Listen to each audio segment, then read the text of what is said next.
Start. Mr. Deputy Chairman, I give my support to the bill. The bill carries out one of the major recommendations of the Bhor Committee on Health Survey and Development, of which I was a member.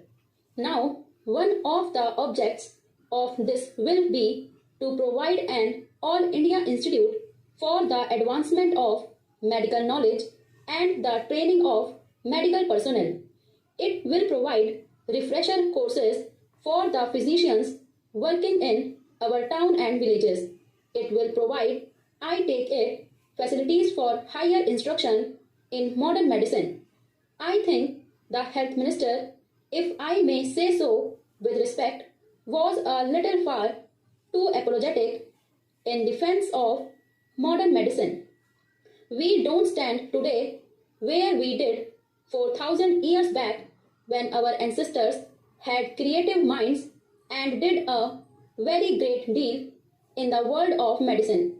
The world has moved far ahead during those 4,000 years, and if you want to benefit by medicine or by the facilities which medical science offers, you must be prepared to go to doctors who have knowledge of physiology, bacteriology, pathology, and who can perform the various tests which are necessary in order to diagnose diseases.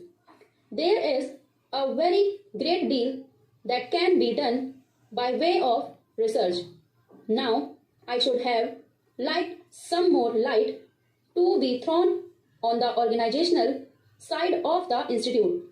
One of the questions which we had to consider was whether this institute should not be affiliated to the Delhi University or to any other university for that matter. We came to the conclusion that it should function as an autonomous institution having more or less the status of a university. But I do not, on reflection like this, segregation in education. The tendency to have special institutes and call them by the name of universities or to devolve on them the functions of a university has, I am afraid, been carried a little too far in this country. We have an engineering university and we have, I suppose, a technological institute. Should they call themselves universities? Now, a university is a place where knowledge is integrated. It is a place where you have researchers and professors of various branches of knowledge working and cooperating together for the advancement of learning. It is an advantage to have a big institution of a specialized character affiliated to a university. I wish, therefore, that a decision had been taken to affiliate it to the Delhi University, which I believe is a federal university, and, if necessary, the constitution of the Delhi University could have been modified for that purpose. Another thing that I would like to say is this. I have gone through the bill and I find that far too much has been left to be filled up by the rules to be made by the executive government. Now, by merely reading the bill, I can have no idea as to how the institute will actually function and what the measure of internal autonomy will be that the institute will possess. In a note which I had the honor of appending to the report of the Bhor Committee, we emphasized that the institution must not be allowed to develop in such a manner as to become a place for mutual admiration.